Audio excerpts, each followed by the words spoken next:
Why don't you have two of them?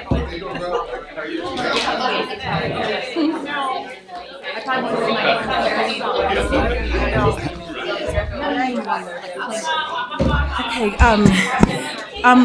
we will start in about 3 minutes. Our session ran over just a little bit, so we thank you for your patience. Give us about 3 minutes. Thank you.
Yeah.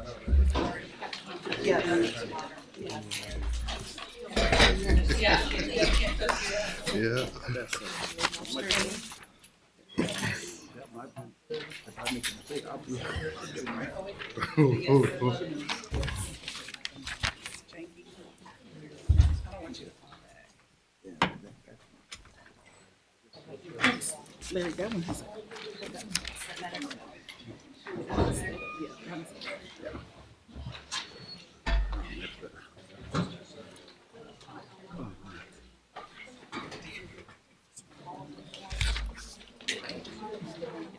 All right, thank you.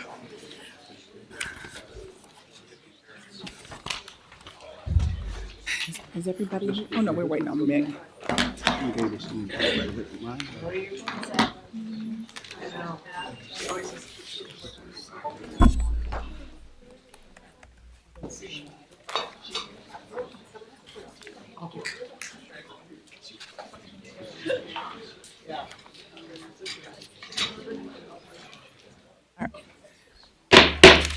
Okay, I would like to call the Peoria Public School Board of Education meeting for January 27th, 2025 to order. Madam Secretary, would you please call the roll? Mrs. Costick. Mrs. Hargrave Murray. Here. Mr. Ivory. Here. Mrs. Rose. Here. Mrs. Ross. Dr. Wilson. Here. President McConnell. Here. We have 7 present. Thank you. May we all stand for the Pledge of Allegiance, please?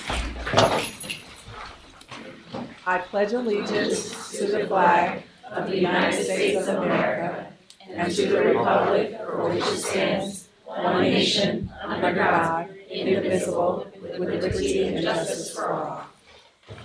Thank you so much. We want to recognize our poster boards. I believe they are the same from our last meeting, from Mark Bill's middle school, and then we have Manual High School here. Thank you, Manual, for your hard work and your leadership. Announcements, please. And we'll start with Mr. Ivory. Cartwell, your mental well-being matters. Peoria Public School has teamed up with Cartwell to offer free therapy sessions for students. If you're interested, simply reach out to the school principal to learn more and get started. Let's make sure that everyone is in the best shape inside and outside. Accelerated learning. Are you looking for fun and interactive ways to keep your student learning at home? There's a treasure trove of resources waiting for you online. Head over to the PPS website, click on Students and Family, select Learning, at Home, Family Resources. Your student can log in with their Skyward account info to get access to a whole world of exciting educational programs that are perfect for grades K through 8. Whether it's math games, reading challenges, or creative activities, these tools are designed to keep them sharp, engaged, and having fun. Yeah. Go ahead.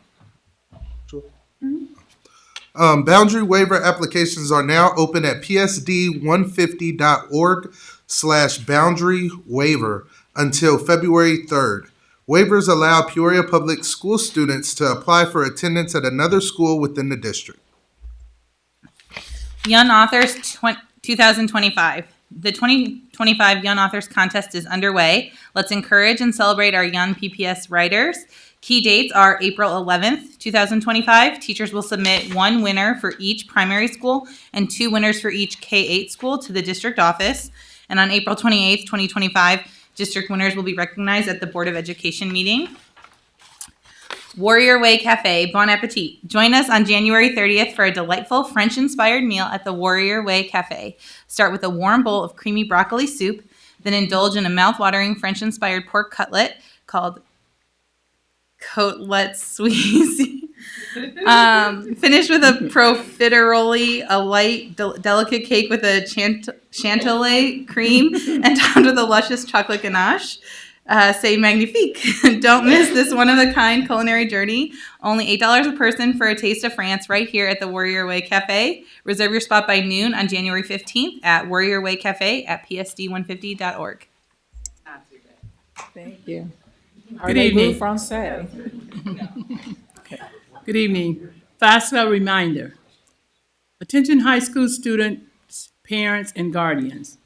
If you haven't completed the FAFSA, this is a sign to get started. This is the time, or sign, it says sign, but it's just time to get started, or ask your counselor to help you.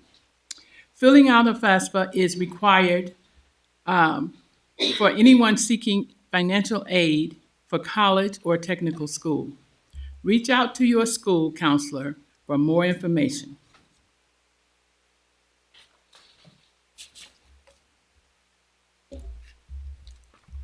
Good evening.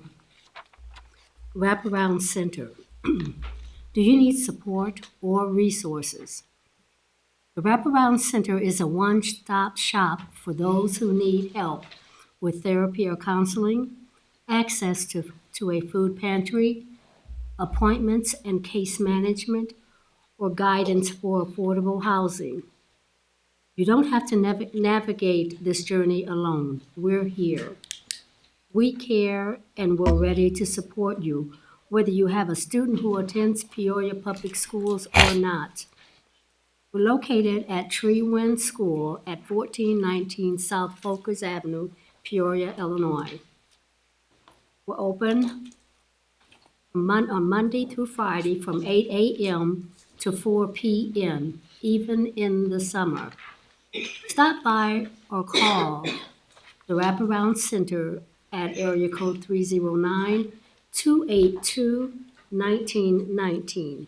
We're ready to help you take the next step. 7 mindsets. This month, we're concluding our focus on the 100% accountability mindset. To support this lesson at home, here are some conversation starters.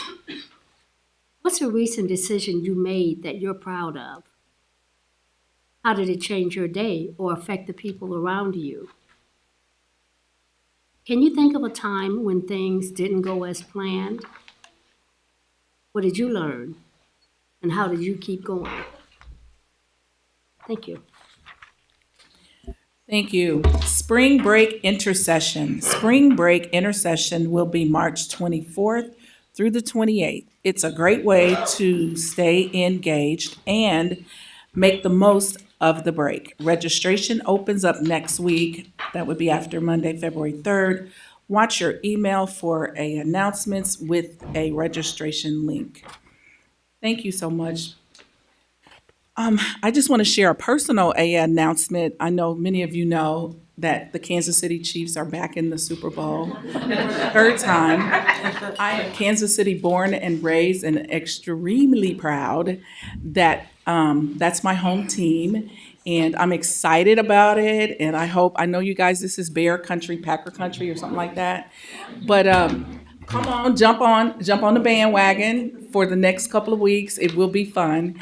And I'm excited about that. Our first item on the agenda is a presentation from our athletic director, Mr. AJ Guyton. Thank you for being here tonight. And Mr. Johnson. Okay, thank you. President McConnell, members of the board, Superintendent Karat, I would like to recognize our 2024 girls basketball city champions. First, our junior varsity girls basketball champion, the Elise Ford Allen Academy Riders. On December 7th at Woodruff, behind 29 points from Aliyah McDonald, the Riders defeated Rolling Acres 36-27 in the semifinal to secure a spot in the final. In the final, the Riders faced off against Markville's Lady Eagles, where they defeated the Lady Eagles 16-15 in a grind fest. The Riders capped off their championship season with a 15-1 record. They were also National League champions with a record of 10-0. Now, I would like to introduce the staff and the players. Please come up here when your name is called. First, Principal Laura Rogers. Assistant Principal Deanne Tucker. Assistant Principal Kelly Schuler. Head Coach Shatoya Daly. And now for the players, Nyla Young, Anna Marie King, Aaliyah McDonald, Marisha Drummond, Jalea Gavins, Jordan Burns, Haven Rebelar, D'Angel Rickman, Jamari Turner,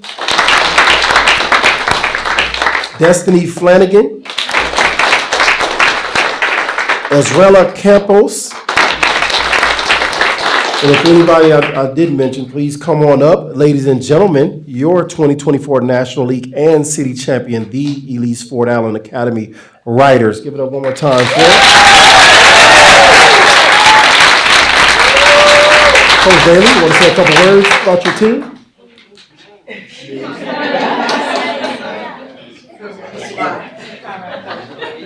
I just want to say it was a fun season.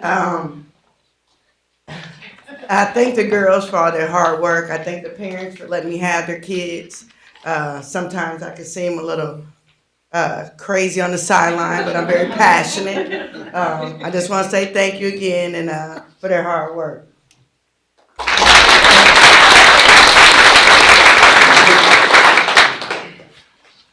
And if we could have their parents stand, all the parents that are here with the Elise Ford.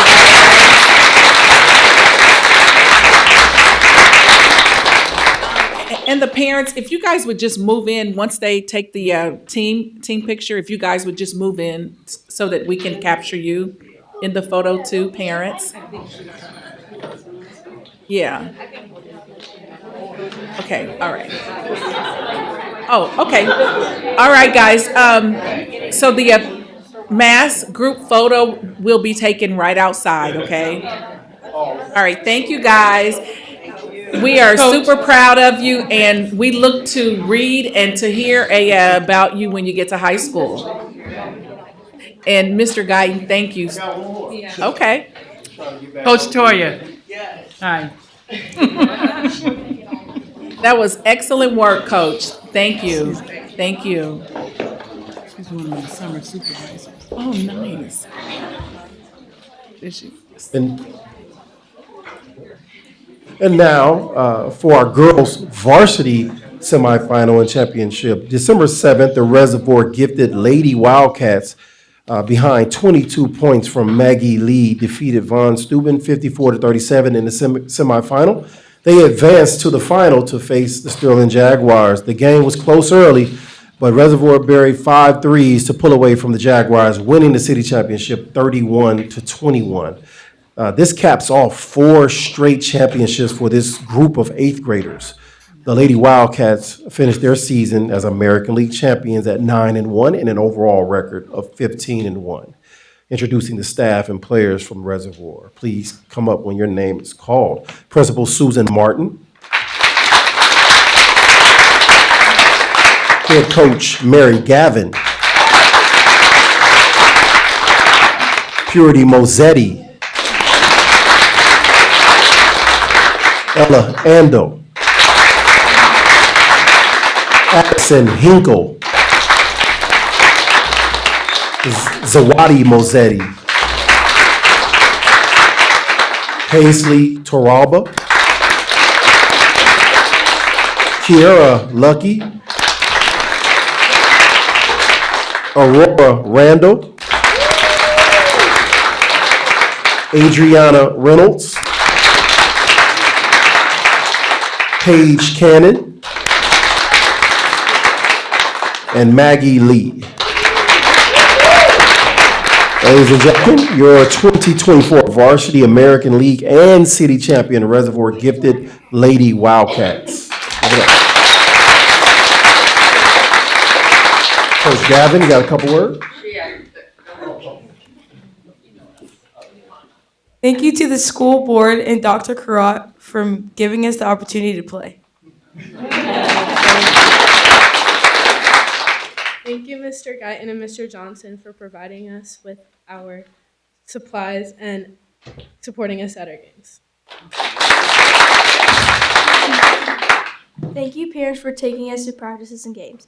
I'd also like to include for you guys cheering us on and supporting us throughout the season. Thank you, Ms. Martin, for coming to all of our games, and thank you, Coach Gavin, for sticking with us all 4 years and being the best coach ever. All right, I do have something for the 8th graders. So they're the only 3 that have stuck all 4 years. They have won the championship all 4 years, so they are getting t-shirts. Nice.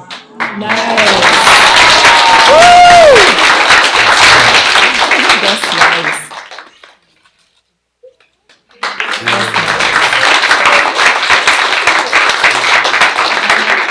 All parents and supporters of these wonderful players, please stand up and be acknowledged as well.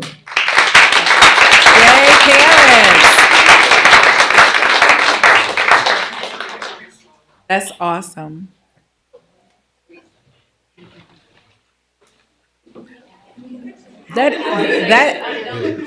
That is absolutely outstanding and amazing. And we look to read about the 8th graders when they get to high school. I can imagine you are going to play high school basketball. Parents, if you will, follow them out so that you can be a part of the mass photo too. And thank you so much for being here, students. Parents, I know it's a sacrifice. It's dinner time. And we thank you for being here and for supporting Peoria Public Schools. Thank you. Thank you so much. We appreciate it. And Mr. Guyton, thank you so much for building the program, all your sacrifices, and your passion for basketball. And we know that might be a little special to you. Basketball is, but I know you support all of the sports. And so thank you so much for your efforts. All right, thank you. All right, next item we have is Tracy Donnet, District Math Advisory Council presentation. Oh, along with Rich Benson. Good evening, Dr. Karat, President McConnell, Vice President Wilson, and esteemed board members. Tonight, I'm excited to share with you the great work being done by our District Math Advisory Council. This group of Peoria Public Schools teachers, representing all grade levels and schools, has worked hard to help improve math learning for all of our students in the district. The work of this council shows the strong partnership between our teachers and district leaders to support students in the area of mathematics. I would like to introduce to you Mr. Richie Benson, our curriculum coordinator overseeing math and science instruction, who will share more about the District Math Advisory Council's accomplishments tonight. Good evening. I'm Richie Benson, and like Tracy said, I'm excited just to celebrate the work of our committee members and what they've done over the past 3 years, and also including this school year. So just a brief overview of each year. In 2021 and 2022, the main focus was creating the math vision. We worked with TNTP to go through feedback on that and brainstorm supports that brought the vision to life. On the next slide, we look at the vision, and some of the main ideas there are just connecting math to the real world, productive struggle, which we'll talk about, which was a big push in following year, collaboration with peers during math, and then just being able to use a variety of tools. So all of that's embedded into the vision statement. In 2022 and 2023, we continued our work with TNTP and took that math vision a step further to develop the math playbook. If you look at the next slide, the table of contents is there, and it just pretty much envelops everything math related, from strategies to what the curriculum is being used in different grade levels. We also, on the right side, the teachers helped to create the math walkthrough tool, which principals and other administrators can use when they're going into a math classroom. A lot of the phrases from that walkthrough tool were taken directly from the playbook and the math vision. Then last year in 2023 and 2024, using the text productive math struggle and having it be a key component of the math vision, we created different PDs and training materials to be used during building professional development regarding productive struggle in the math classroom. If you look there, those are teacher-created products of things for teachers to use when they kind of come into productive struggle with students, for parents to understand it. And then there's a whole other variety and folder of posters that can be used, lesson plans that go along with it. But I kind of took the two visually appealing ones right there so that you could see it on the screen. And then that brings us to this year with all of these different kind of mindsets that have been the focus. We're taking a step further now and really digging into data. So this first semester, which was super well received, our committee created IAR resources for K through the 8 level, and then our high school members focused on the ACT, which we know is new at the high school level this year. They developed different ways to use IAR practice tests and for teachers to kind of use that during their math instruction. And then as we just started this new semester, we're kind of data diving into NWEA and the math curriculum platforms and just kind of seeing how they align, trends from there, and then we'll create supports for teachers on what's needed from what we see. So thank you to the teachers, and I'd like the ones that are here today to just come introduce themselves and what school and grade that they represented. If you go to the next slide, it shows all of our members for this school year, but throughout the years, buildings have interchanged different people as well. Stand up, teachers, We're celebrating you. to the podium. Well, I'm not as tall as him, so I'm gonna. I'm Stephanie Hanselman. I teach kindergarten at Northmore. Thank you. Hi, I'm Adeline Cruz. I teach second grade at Whittier Primary. Thank you. Karen Dismay at Sterling Middle. I teach 8th grade algebra. Hi, I'm Angie Baker. I teach kindergarten at Franklin Primary. I'm Michelle Hudson. I teach kindergarten at Keller. Awesome. Again, just a round of applause. Thank you very much. Thank you. I just want to celebrate. It was like music to my ears to hear her say algebra at Sterling for that middle school, and that's huge. The sooner we can get our students acclimated to algebra as early as the 5th grade, I recall doing it, I think it prepares them for the high school and for the state mandates. So the concepts of algebra build And the sooner we can get those intro levels in fifth grade, by eighth grade, they should be very fluent and competent. So our high school math scores should grow. And thank you so much for your leadership. And I love your terminology when you said it's the math playbook. That really resonates with me. So thank you. I appreciate that. Can I say something to that? Yep. Thank you. And I'll just add to what our president just mentioned. Teachers and Ms. Donath, you've done a nice job working with them. We're doing more around teacher leadership, teacher ownership, and every time she shares the work that you've developed, whether it's the playbook or the vision for the math council, we fall in love with it, and we're like, this is amazing. So keep on leading and keep pushing and keep influencing what's happening district-wide as well. And then President McConnell also mentioned algebra and middle school algebra, and I know today, Ms. Donath, we finalized a letter to parents of the ones who are not doing so well, D's and F's, and we still have a lot of time, and you shared resources and supports that are available as well. So President McConnell, you reminded me of that. And when will did those letters go out today, or? The letter should go out no later than Friday. No later than Friday, so that reminded me. So thank you, teachers, you're doing amazing work, and keep it up. Thank you. And thank you, Mr. Benson and Ms. Donath as well. Yes, ma'am.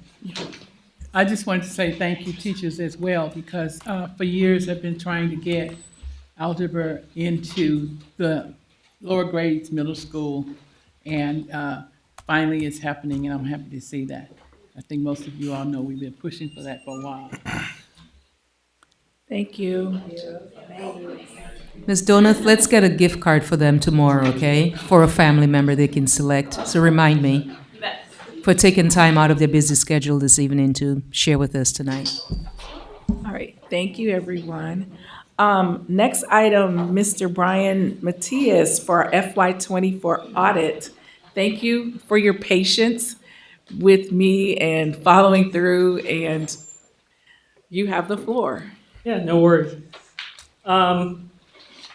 Hi, President McConnell, ladies and gentlemen of the board, Dr. Karat. My name is Brian Mattis. I am a signing director with Clifton Larson Allen. I'm here today to present the draft results of the 2024 audit. With me here today, I have Kayla Mormon. She functioned as the fieldwork in charge throughout the audit process. She was the main audit contact for the district throughout the audit engagement. I would like to emphasize that what I am presenting today is in draft form, the results.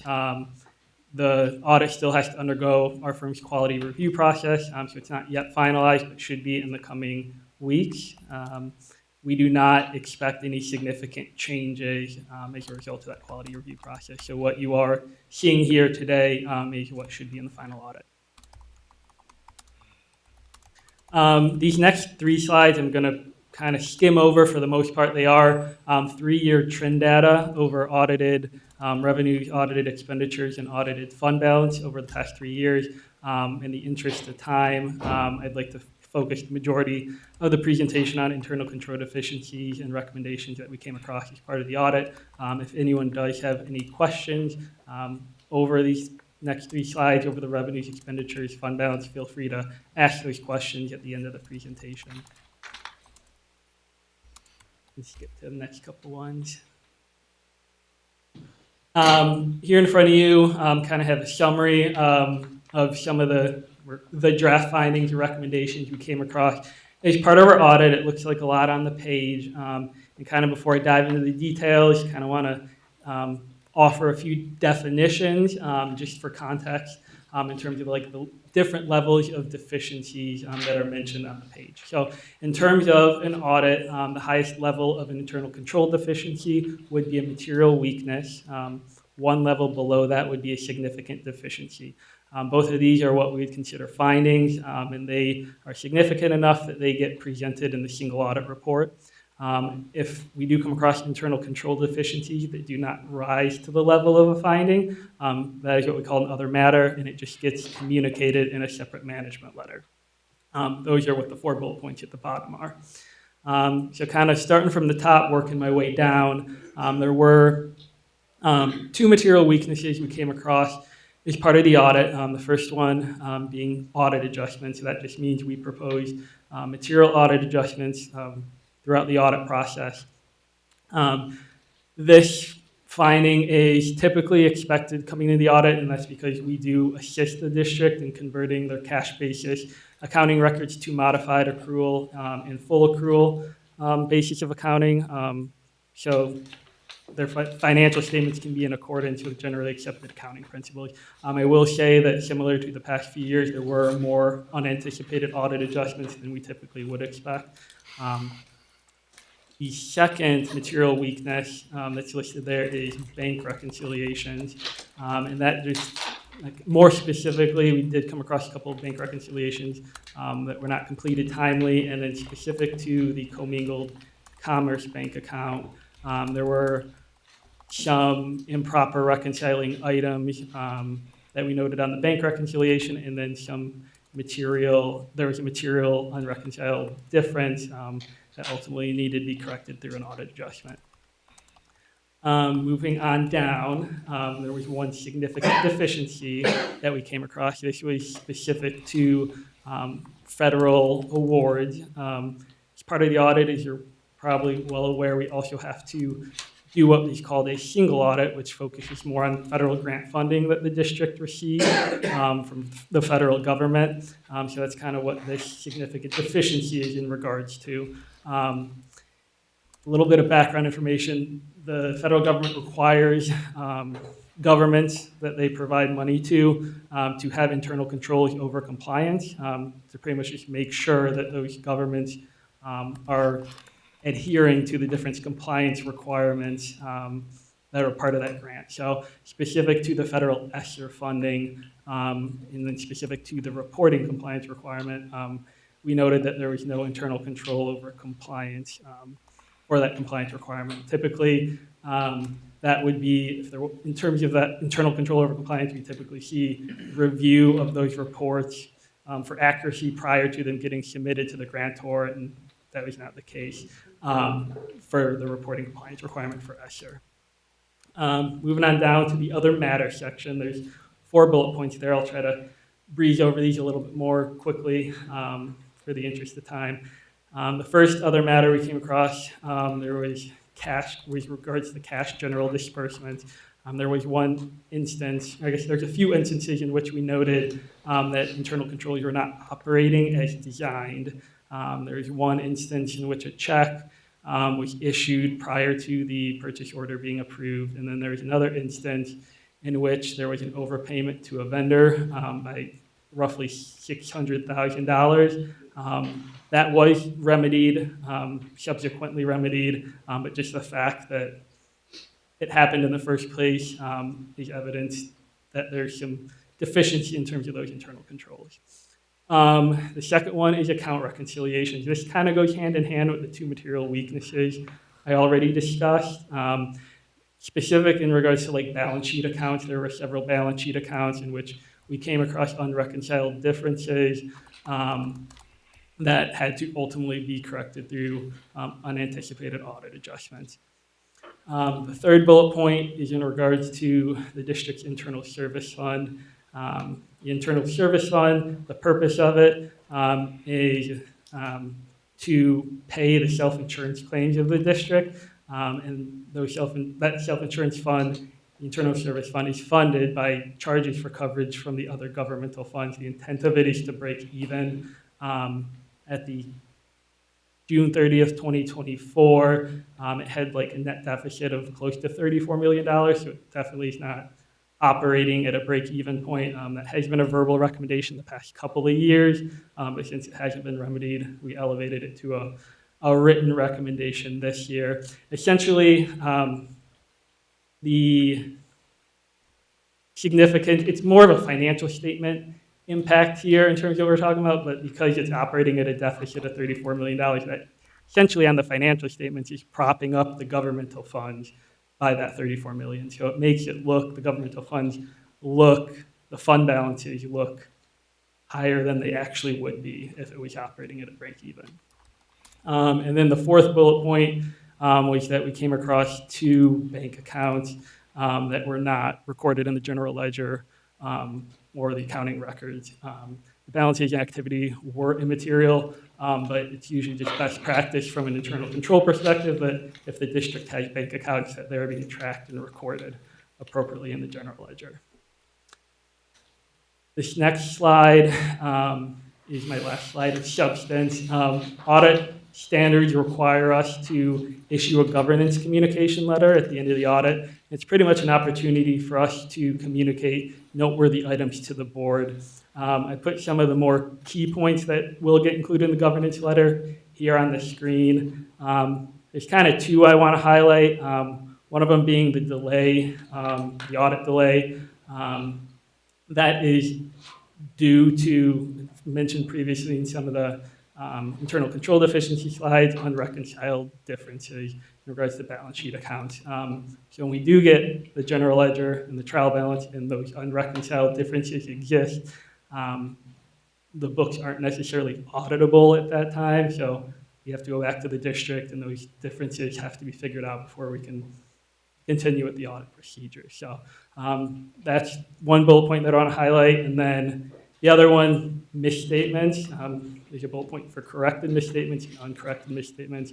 Corrected misstatements are essentially audit adjustments. So you've heard me use that term in the previous slide. So yeah, those are one and the same. And then uncorrected misstatements, that is just when there is a misstatement. Sometimes we come across a misstatement that is not material enough that an audit adjustment is required, but it might be material enough where it needs included in a summary of uncorrected misstatements that ultimately gets attached to the governance letter. So there were a handful of uncorrected misstatements we came across, which that's not necessarily uncommon for the district's audit or for other governmental audits that we perform. So. And then, yeah, this is my last slide. That's all I had prepared for today. I would like to take a chance to thank Mick and the finance team just for being helpful in terms of getting us what we need. As you all know, they were down a team member this year during the audit, with Jason being on maternity leave. So we do appreciate any extra effort that you guys had to put in terms of getting us what we need for the audit. So if anyone has any questions, I'd be happy to answer them.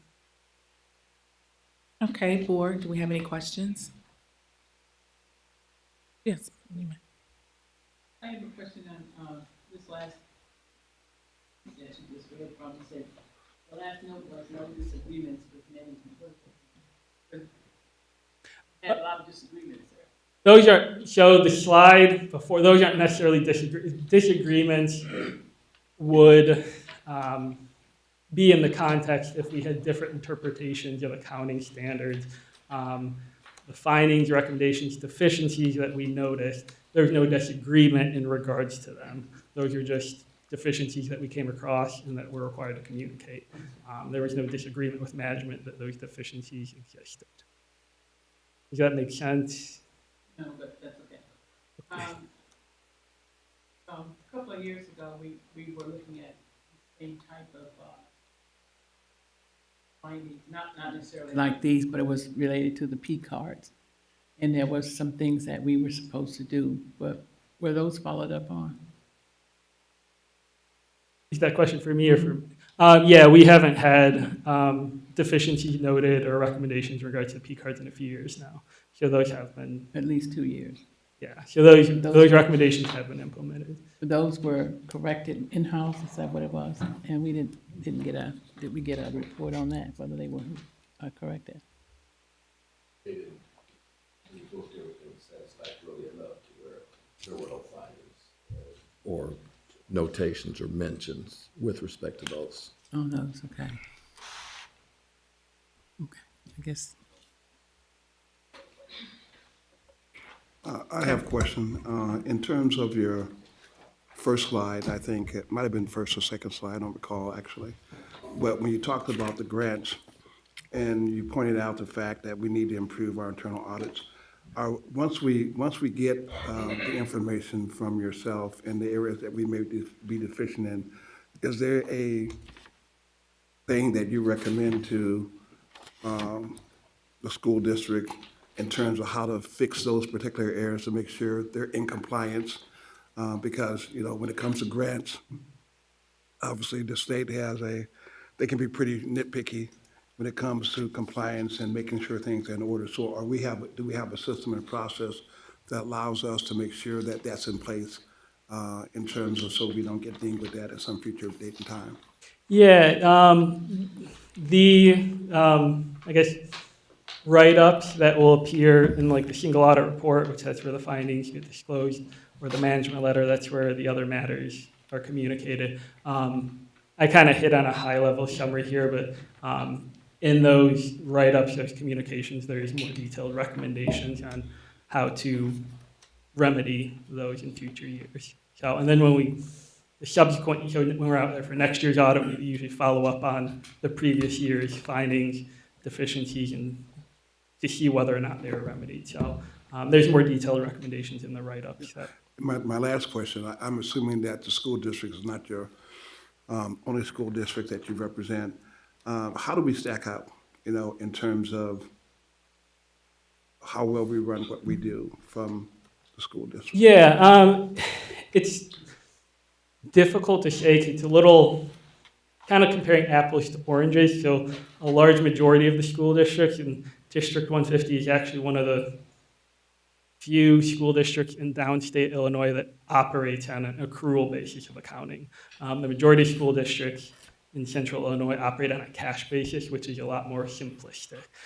So like you've probably heard me use the term audit adjustments a lot.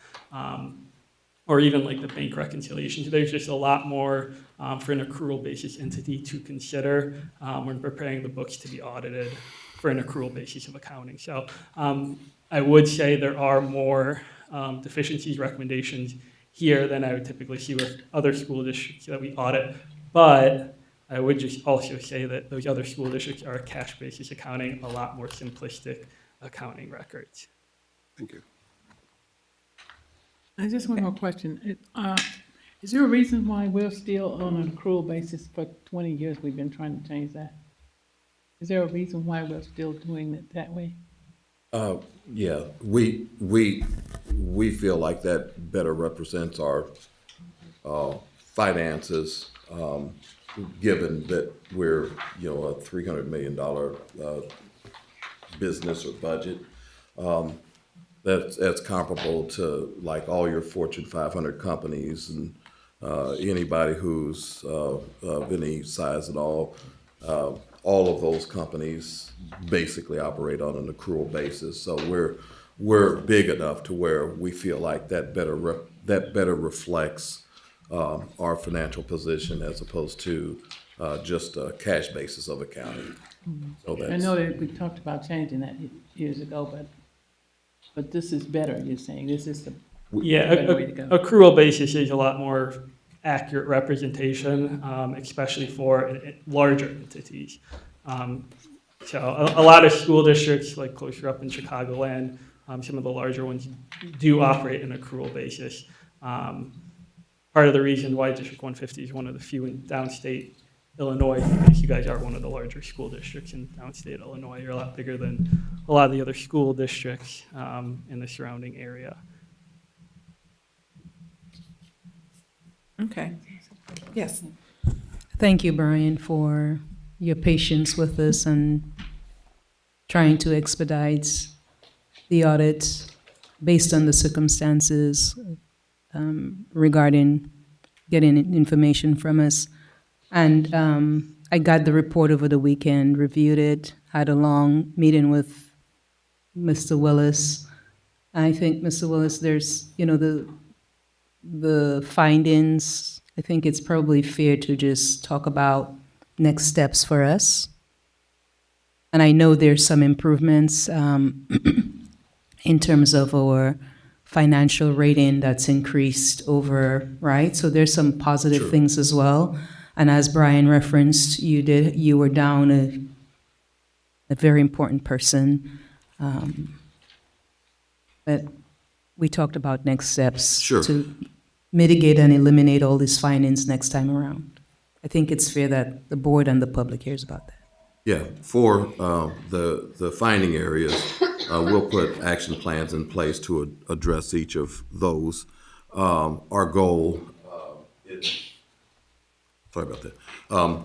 Our goal is to reduce the amount of auditor adjustments and involvements in next year's audit and following year's audits. So a lot of what we'll be doing is going to be geared towards that.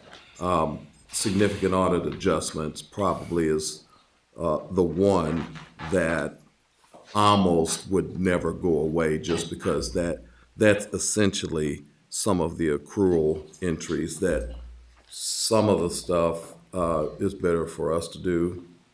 There are some of those accrual pieces that really you can't get into until the auditors get there. So we reach a point where it makes more sense for them to do some of those adjustments than us. But the long and short is, we believe that several of those issues will go away, and that's what we'll be working towards with our the action plans that we'll prepare to address those. So. And then I just have a question. Sorry. I am a material girl, but that's okay. Just happened to make an announcement, unplanned Nothing wrong announcement. with that. Do we have, do we have a vacancy in the financial unit, and have we hired the appropriate staff needed to make those mandates? The person in our department who is actually charged with coordinate all things audit was on maternity leave for 3 months, 3.5 months, which meant that those of us who remained, she would normally do all of the coordinate the collection of data and that kind of thing. So in her absence, Deb and I wound up doing all of that, not a lot of it, but doing all of it. So the auditors basically were here and heavily interacting with us October through now. She literally just got back about a week ago. Okay. So- And then just a follow-up for the items that require reconciliation. Do we have when you say you have a plan, are we doing reconciliations monthly? Yes. And then we have quarterly summaries? We don't do quarterly summaries. We just do the monthly reconciliations. Right. Well, no, I was just saying quarterly, just to check to see if there are any errors or anything hanging. I would recommend that, just from a financial perspective. If you're doing monthly reconciliations, in each quarter, you should go back and look and see what that 90-day looks like. You can find error and you can reconcile a lot faster in a 3-month retrospect rather than going 6 months to a calendar year. So I would maybe task us to add that element every quarter. We should look at the reconciliations and be able to know that. And I think that's pretty standard practice, that you do some kind of overview of your reconciliations on a quarterly basis. It just cleans up any possibility of the error and the time that it's going to take to fix errors, because you're only looking at a couple of months, that's all. Sure. All right, thank you. Does anybody else have any questions? Yeah, sure. I just wanted to thank both of you for your time. I'm well aware of how long it takes to complete audits and all of the things that go into audits. And so I truly appreciate all the time that you spent on our district's audit and the time it took away from your families or other things. And we're grateful that you're here tonight. So thank you. Thank you. Anytime. All right. Thank you for your time, and we look forward to getting the final summary from you. Sounds good. Thank you, everyone. All right. Thank you. Next item on the agenda, presentation by audience. You will be given 5 minutes, and the timekeeping will be managed by the board secretary. And once you hear the sound of the buzzer, we ask you to end your conversation. We have one card tonight, and that's from Jess Heal. Thank you.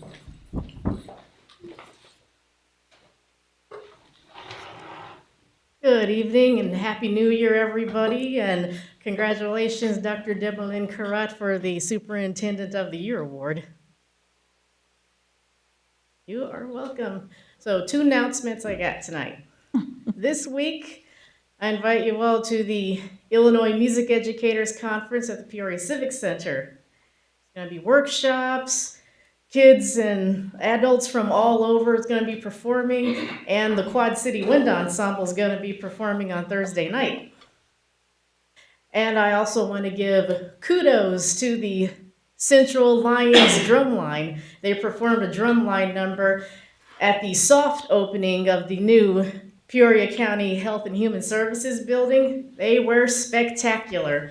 I used to hear Peoria's high schools don't have bands. They say Emmanuel doesn't, Richwoods doesn't, etc.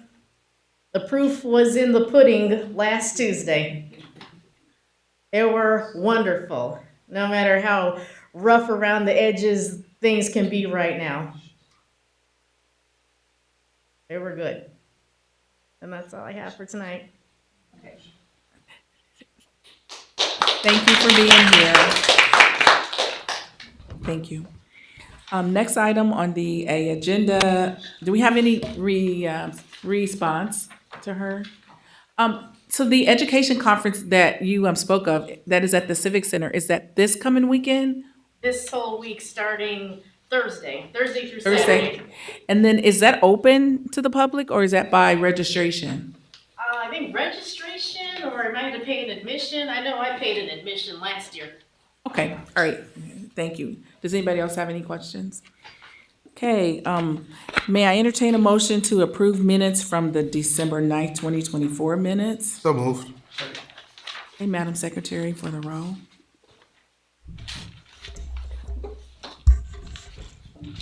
Mrs. Costick? Mrs. Murray? Aye. Mr. Ivory? Aye. Mrs. Rose? Aye. Mrs. Ross? Aye. Dr. Wilson? Aye. President McConnell? Aye. We have 7 ayes, motion carries. Thank you. Information items, superintendent update, financial update, and proposed expenditures over $2,500 in that order. Lastly, report of requests under Freedom of Information Act. Thank you. I'll go ahead and get started. Just quickly regarding superintendent update. The topic is standards-based grading parent town hall meetings. We're hosting virtual town hall meetings next week to focus on standards-based grading practices. Our goal is to gather feedback and share information with parents. A virtual meeting for grades K through 4 parents to discuss the current standards-based grading practices is scheduled for February 3rd from 5 to 6.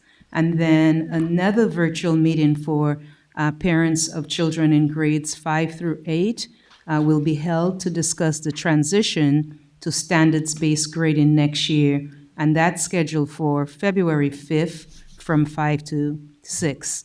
And links to attend these sessions will be sent to schools and will be available on our district website next week. So again, these are standard-based grading parent town hall meetings, virtual meetings. So that's very accessible to all. One for primary and one for middle. Primary to talk about, because this is our first year implementing, the second year, I'm sorry, year 2 for primary. And the committee and teams are still putting together the transition for middle school standards-based grading.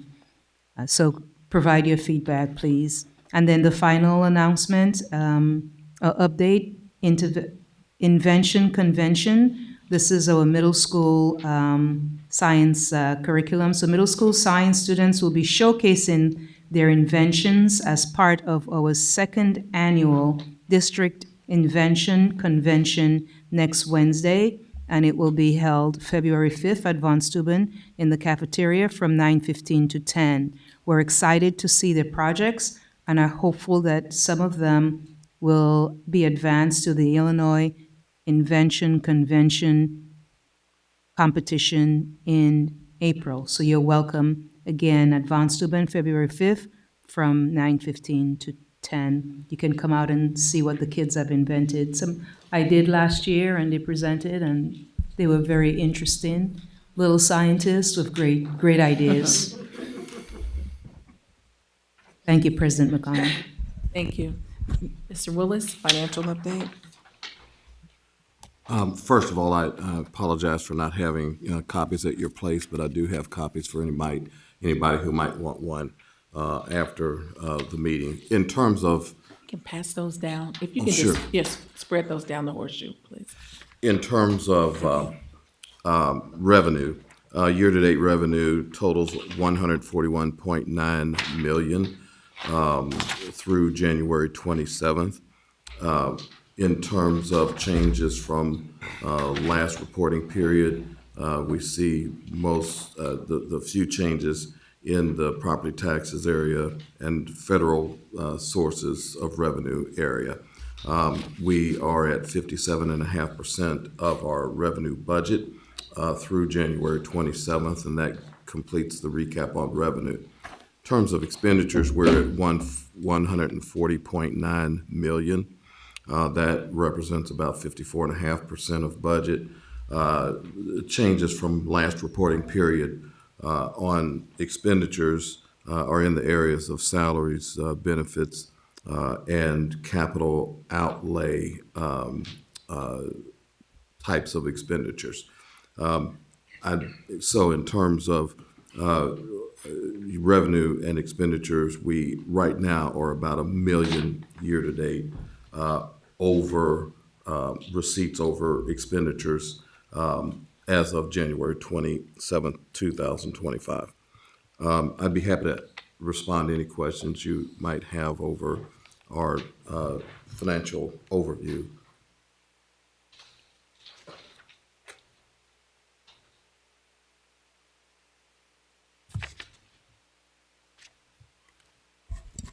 And Mick, do we anticipate any significant changes in terms of government spending funding in education that we need to anticipate, or is there no way to determine that at this point in time so that we can prepare for it? We don't anticipate the only thing that is different last half of the year that will reflect in our budget revision really has to do with bringing Quest on operationally. There are some expenses related to that will require that we adjust expenditure estimates to accommodate those. The volume of those compared to the total budget is not significant, but that's the only the only transaction or the only activity that we really didn't have knowledge of when we set the budget that we need to reflect in it. Other than that, there are just a few tweaks on where when we made the budget presentation in August/September, there were a couple of pieces of information relating to some revenue sources and ending audit balances that we didn't have that will reflect. But in terms of events, that's really the biggest event that we'll need to make sure we're reflected financially. Thank you. Can I get clarification on that? The indication that there was some expenditures as it relates to Quest that weren't anticipated. The amount of money we said we were saving by closing Quest, is that not sufficient to take care of what those are, or what are we saying? All I'm saying is that we kind of set that off to the side. We still have that money budgeted. We're still planning to not spend that money. All I'm saying is, in addition to that, for example, there are We've done several walkthroughs. There are a number of renovations that need to be made to the building to ready them for us to be in them. And we'll have some architectural costs putting together the bid specs, and we'll have a bid package going out to address those kinds of areas.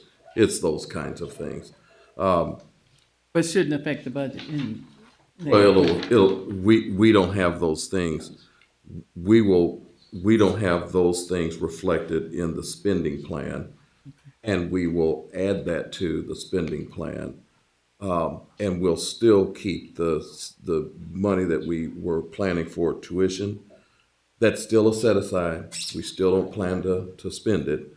Aside from that, we are going to add to the budget the tweaks that we need to reflect those kinds of things that I mentioned. Security cameras and intercoms and fire alarms and those kinds of things that we are having to address. Those over and aside from that, the tuition that we would pay, those aren't reflected, for example, in the capital projects budget where we would address those. Okay. So we're going to put those in the capital projects budget so that we can address those. Okay, and then the other question, the anticipation of lowering property taxes, do you know anything about that? I'm hearing that that's in the plan. Will that affect us negatively? You know? What we have in here with respect to property taxes is what we had you as a board approve in December, which the county has already confirmed with me, and now they're just in the finalizing stages. And so when we get our notice from the county in probably late March or April, it should approximate what we sent to them as our need. Oh, okay. So, yeah. Thank you. Mm-hmm. Okay, just a question. When you said that we have to prepare these buildings with security cameras and fire alarms, they didn't have that when they operated as a charter school? Or are we upgrading that, what is there? We're putting them into our system. Into our system Yeah. for a accountability. Yeah. So if you were to badge in and out. Yeah, I understand. Yeah. So we're putting them on our system. Right, so just adding them on, not buying new equipment or anything. Well, the fire alarm needed to be addressed, and so since we're going to be using it, Right. we're addressing that. Okay, yeah. Okay, so we're not purchasing anything, we're just adding them technically to our system. I don't think that's what he said. We are, the fire alarm probably is an upgrade. Okay, because so the fire alarm is an upgrade, but when you say security cameras, are we Security- upgrading those too, or just? Security cameras and the mechanisms on the door and those kinds of things. Those have to be added because they weren't on the same system that we were on. Okay, so to have them uniform to our district format? Yes, Okay, yes. thank you. Yes. Hey, does anybody else have any questions? Okay, proposed expenditures over 2,500 and report of Freedom of Information Act and status of such requests.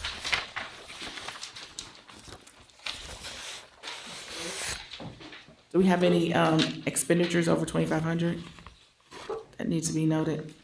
Yes, we did, but we have, they're included in the report that you have, purchase orders and requisitions Okay. as part of your board packet. I generally just respond to any questions that anybody has with respect to any of Those those. items. Okay, all right, thank you. Thank you, President McConnell. Regarding no request on board, since our board meeting report on January 13th, we've received one request, and there were 4 pending requests noted on January 13th.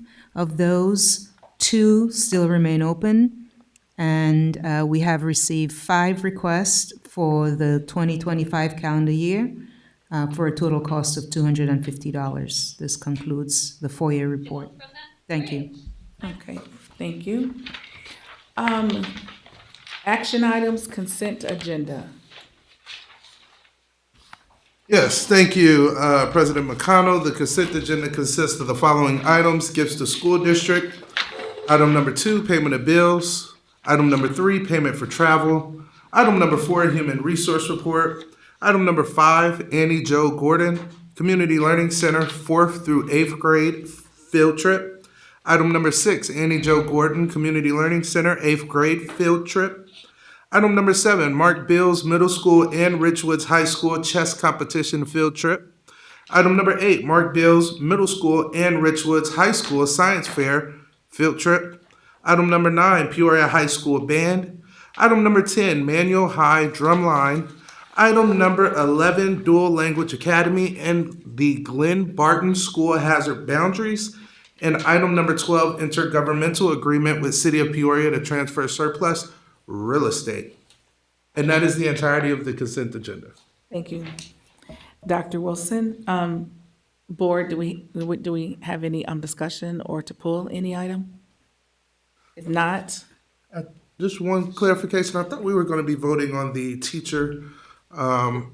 We had tabled it for this meeting. under deliberation. It's under deliberation? Okay, perfect. Thank you.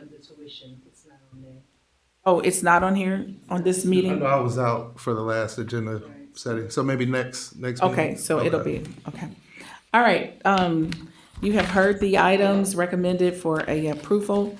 Motion to approve in a second, please. So moved. Right, Madam Secretary, for the roll. Mrs. Costick? Aye. Mrs. Murray? Aye. Mr. Ivory? Aye. Mrs. Rose? Aye. Mrs. Ross? Dr. Wilson? Aye. President McConnell? Aye. We have 7 ayes, motion carries. Thank you. Deliberation agenda. Yes. Item number 13, resolution to effect a permanent transfer from working cash fund to the transportation fund. Should I read the proposed action as well? Yes, you should read. Proposed action that the Board of Education adopt a resolution authorizing the permanent transfer, commonly referred to as an abatement of $1,250,000 of working cash funds to reduce negative fund balances projected in the transportation fund as a result of updating an aging bus fleet whose repair parts are no longer available. The proposed permanent transfer of $1,250,000 will fund 13 of the 34 buses needed to completely update our bus fleet in preparation for the 2025-2026 school year and beyond.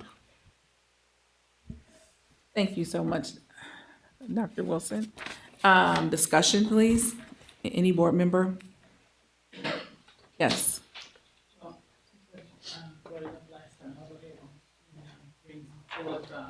First of all, and I don't know if this is a permanent. Your mic isn't on.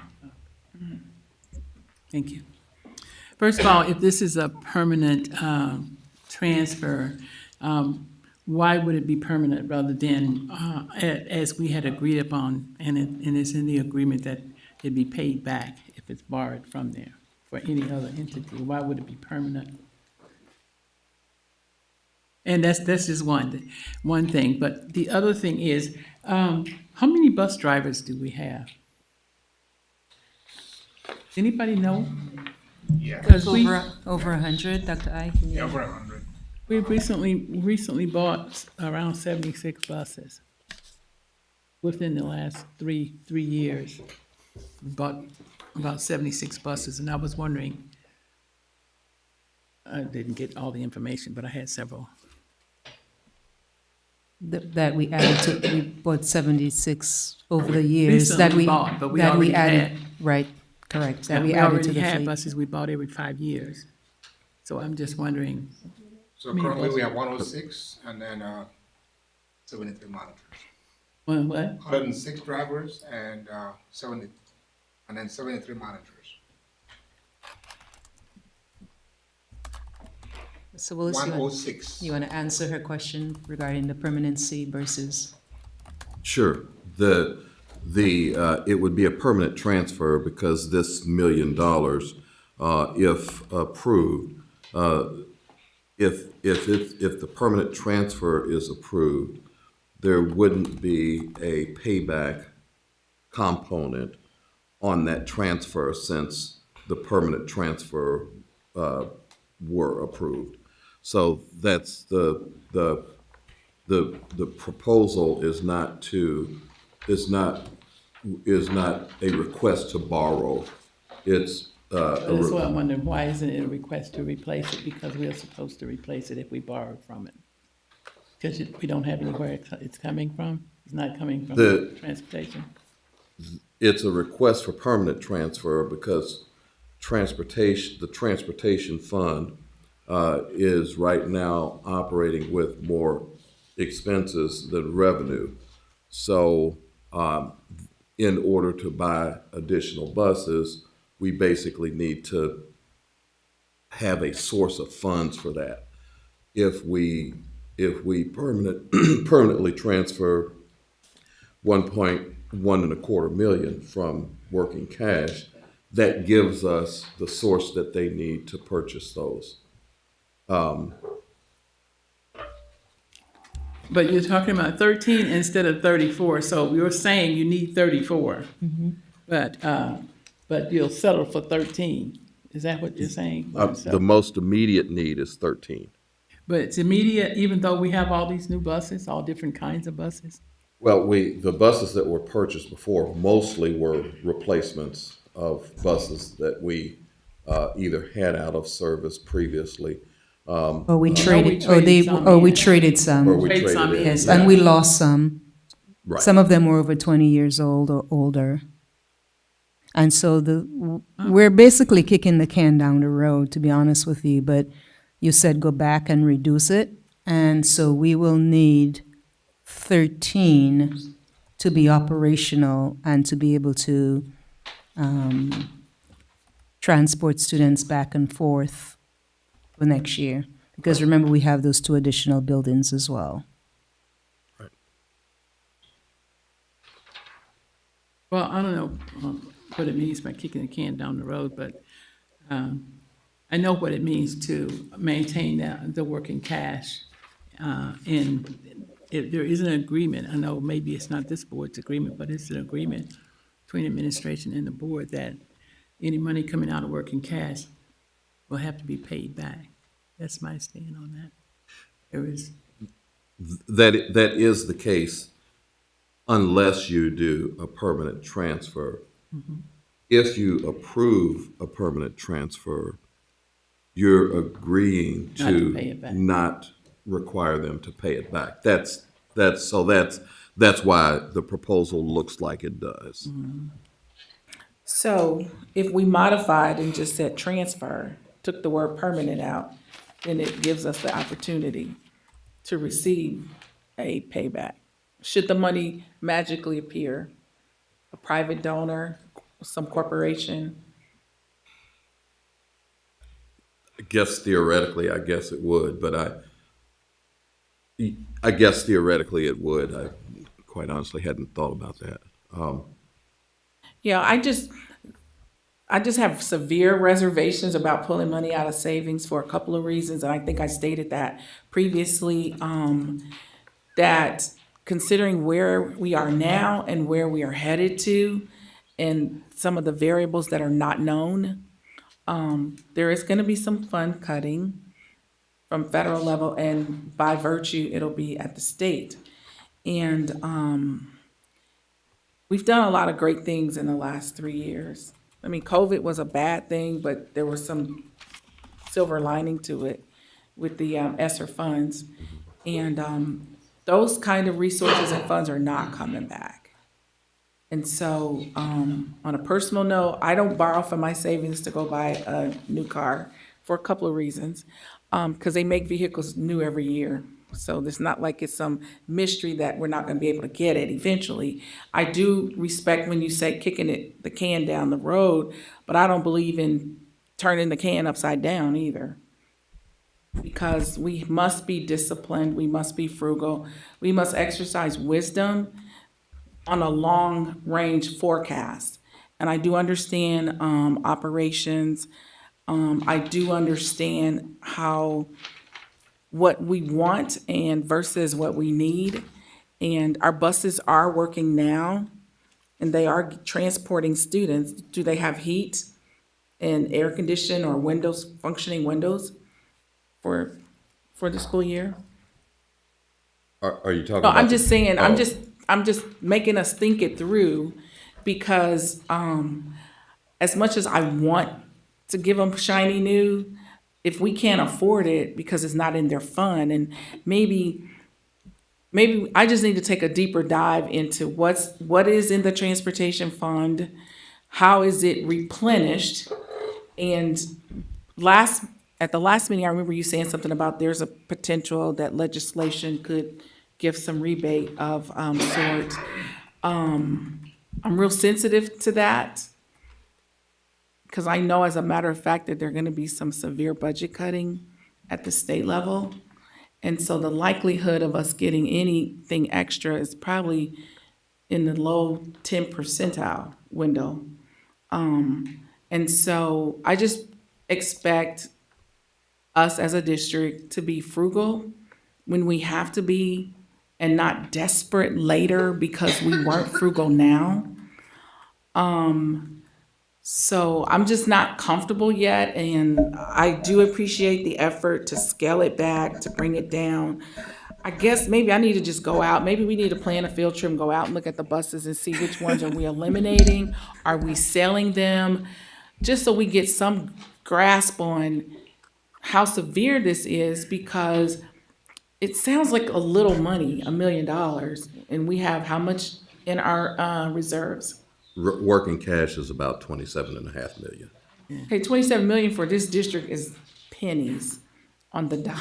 It just is. When I know some districts, especially urban districts, our reserve should be somewhere about 100 million. And I know we've come up from, we were in deficit less than 7 years ago, and it's taken us time to accumulate. And one thing about savings, it doesn't build if you keep taking out of it. It's kind of the nature of it. So, and I'll yield and I'll let somebody else have something to say, please. Just a minor question in regards to the 13 that you've narrowed it down to. Which buses were those? And the reason that I'm asking, because personally, I feel that if we're going to invest in anything as far as new buses, would be the preschool buses with child restraints. Because if we think about it, many of our accidents have involved the younger children. And I think that we do need buses with restraints in them. So if we're going to spend money, we need to spend it where it counts at. And I think it is imperative that we look at purchasing, if we're going to do anything, that we purchase the school buses for the younger children. Yeah, Ms. Costick, thank you. So I just wanted to share with the board as well, we probably have over 600 new students, because Quest alone, with that transfer, there are over 400 new students. Our enrollment is up. It's 13,243, if I remember. I think I saw that enrollment report this morning. So that's a good problem. Mr. Willis, do you have the updated, when we went back and scaled, I have 4 electric wheelchair buses. Is that because we ended up modifying that, and then 11 preschool buses. Do you have the most updated report? I do. Can you share that with me? That will answer Ms. Kostick's question. Yeah. But my first point is, enrollment is, we have more kids to transfer. Yeah. So the bus purchase, the proposed bus purchases were listed in order of priority, and so in terms of need, there was more of a need for the 77 passenger buses, and that's where we're proposing to buy 10 of those at about $91,000 per bus, so that's about $913,000. And then the preschool buses that were mentioned before, we're proposing 3 of those. We needed 11. We felt like we could kickstart ourselves with 3, so that's a total of that makes up the 13 buses. That's part of the ask. That is about $1.25 million.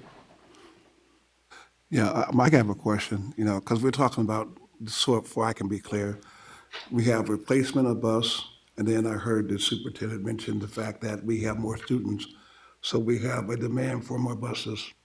If we have more demand for more buses, we have an obligation, clearly, to make sure that they have transportation. So I'm not sure if I have a good handle, but at the same time, I think when we talk about old buses, and I would say I'm always concerned about buses that you have to put a lot of money into repairs. It's sometimes much wiser, even if it does take a deficit, to get rid of a problem that becomes more problem. You're putting bad money into a bad bus. That's just not good business at all, at any level, from my perspective. But I don't know what our needs are, so it's difficult for me to arrive at one way or the other, because I have to trust that you guys understand what your needs are.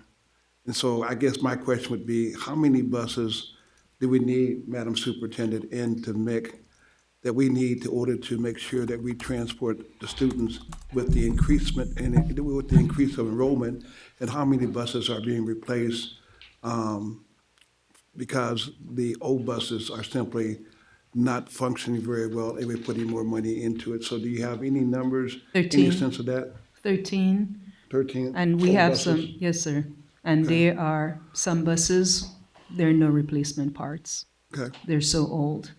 So in order to be able to operate transportation 100% for the 25-26 school year, we will need a minimum of that request that's on the table, which is 13 out of the 34 that we requested originally. And I suspect the following years, there will be further discussion about wheelchair buses and those and the like. But my last question, then I think I'll yield, is that spending money is always, having money in reserves is always critical, and I agree with the president in terms of that. But I guess my question, Nick, to you would be, the 13 buses, is those 13 buses necessary? Is that a wish list? Is that something that we just have to have because of the current situation that we're in? Can you give us some insight on why we feel we need, I know we're replacing the bus, but can we do without the buses and still support the kids and get the kids there safely without any complications? I don't believe that we can deliver the transportation that system that you guys essentially. I don't believe that we can deliver transportation the way that we are now if we don't have the additional buses, the 10 77 passenger and then the 3 preschool.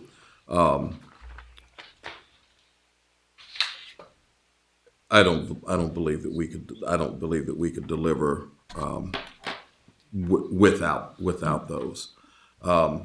I had several meetings with transportation team, and they said we will not be able to operate. And for example, for the 400 Quest kids, Quest utilized 9 buses. 9 buses for 400 kids, just to kind of give you some perspective. Are we transporting the Quest kids now? When you say we're not going to be able to, aren't we transporting the Quest kids now? Yes, we are. Okay, so when you say we would not be able to transport them, is inadequate, right? Because we are transporting them now. No, I said we would We'll not be be. servicing 2 additional buildings next year. Correct, which is more routes. That's Right, yep. you have more bus drivers than routes anyway, right? Dr. Karat, No, I'm speaking. You ask about new buses, but we already had buses in the system. Right. So it's Yeah, we it's do. not 72 buses and 100 drivers. No, it's not. We had 76 new buses that within the last 3 years. That's what I was, off the paperwork that he had. But we already had buses, and there are some that have questions as far as the type of system that's inside them and that people don't really want to use, but they can use them. That's what I'm told. So, okay. So Dr. Ike told us there's 106 drivers, and I know how many routes, and I have the sheet that was sent out to us about how many buses have been purchased in the last couple of years. But what I want to know is like how many buses are in our entire fleet, so I can kind of see what percentage of the fleet we've been replacing over the last. Do you have that, Dr. Ike? What I have in my head, I think it's not updated. I think it's over 100. I know we had reduced.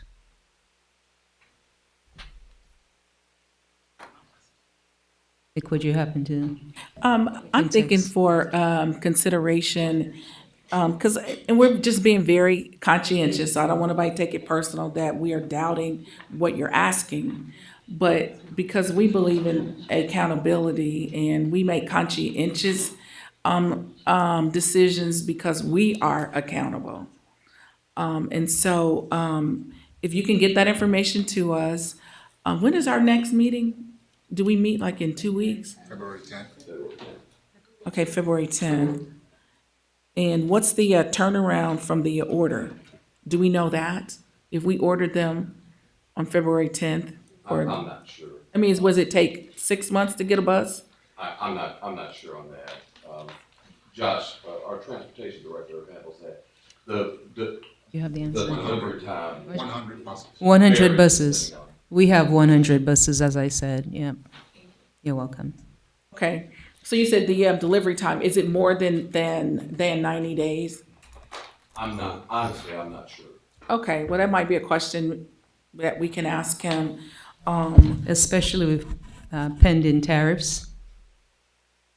Correct, and I'm sensitive to that too, but we are not gonna be hurried into something when we're pulling money out of savings.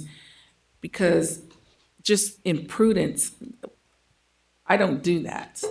And I don't think any wise business entity does that. If we have operating buses and then notable, and then I think we're gonna move on from this and I'll get consensus with the board. Do we want to go ahead and vote on this tonight? Or do we need to get some more information and share? But we say we're picking up 600 new students that are going to be added to the existing routes. We're not getting brand new buildings and brand new destinations. They're gonna be added to the existing routes, one. Two, that's the anticipated number of students that we might get. It could be that they opt for other schools, which they do have options here in terms of the private sector. Notable that if the trending happens and public money can now be vouchered into the private sector, that's gonna be a factor too. So I'm just looking at every avenue to make it make sense, because that matters to me, and I think it matters to this board. Because what we don't want to do, we will not go back in terms of spending because it sounds good, because we sound like we got a lot of money and we really don't. Consensus, I'll take, yes. I was just gonna say, before the consensus, although I do support this particular agenda item, I do think that it is important, that we, the comfortability level of all board members are taken into account. So I wouldn't mind moving it over into the next meeting till we get that information. Just want to make sure we're not gonna, the price isn't gonna go up a whole nother, is the price gonna go up exponentially if we wait till the next meeting? Is there any In 2 hesitation? weeks. Yeah, in 2 weeks, like, That's something I'd have to double check on. We're taking those off the state contract. I think the pricing will be fine. Yeah, very The similar. delivery turnaround. I'm not sure what we're looking at on that. Okay, well, I think, Depending on what you have in the construction area, some things have a month and some things have 6 months. It just depends on what you're talking about. And here, I'm just not sure and would have to double check. So with that, on that turnaround time. so with that said, I support tabling it, I guess, until the next meeting, so we can receive that information, and then that way we can move forward with the vote at the next meeting. Second for that, someone? Second. Thank you. Madam Secretary, for the roll to table item number 13. Mrs. Costick? Mrs. Murray? Aye. Mr. Ivory? Yes. Mrs. Rose? Aye. Mrs. Ross? Dr. Wilson? Aye. President McConnell? Aye. We have 7 ayes, motion carries. Thank you. Item number 14, settlement agreement and general release. The board approves the settlement agreement for SEIU Local 8 and an educational support staff employee. Any discussion? Motion to approve? Second. Madam Secretary, for the roll. Mrs. Costick? Mrs. Murray? Aye. Mr. Ivory? Aye. Mrs. Rose? Aye. Mrs. Ross? Dr. Wilson? Aye. President McConnell? Aye. We have 7 ayes, motion carries. All right, Discipline Committee? You can read it. Item number 15, expulsions with the expulsions held in abeyance. Proposed action is that the Board of Education approves expulsions with the expulsions held in abeyance. Listed on the report dated January 27th, 2025, be approved as presented. Second. Madam Secretary, for the roll. Mrs. Costick? Mrs. Murray? Aye. Mr. Ivory? Aye. Mrs. Rose? Aye. Mrs. Ross? Aye. Dr. Wilson? Aye. President McConnell? Aye. We have 7 ayes, motion carries. Thank you. Item 16, of expulsions. The proposed action is that the Board of Education approve expulsions listed on the report dated January 27th, 2025, be approved as presented. Second. Madam Secretary, roll. Mrs. Costick? Mrs. Murray? Aye. Mr. Ivory? Aye. Mrs. Rose? Aye. Mrs. Ross? Dr. Wilson? Aye. President McConnell? Aye. 7 ayes, motion carries. Item 17, suspension review. Proposed action is that the Board of Education approve the suspension review listed on the report dated January 27th, 2025, be approved as presented. Second. Madam Secretary, the roll. Mrs. Costick? Mrs. Murray? Aye. Mr. Ivory? Aye. Mrs. Rose? Aye. Mrs. Ross? Dr. Wilson? Aye. President McConnell? Aye. 7 ayes, motion carries. Thank you. Do we have any presentation or suggestions by board members? Can I just wanted to let everyone know that the Behavioral Intervention Committee. Yeah, that's gonna come next. Okay. Okay, reports from board committees, Ms. Okay. Rose. The Behavioral Intervention Committee meeting is this Wednesday virtually at 4 o'clock. Okay, 4 p.m. Do we have any other committee reports from anyone? The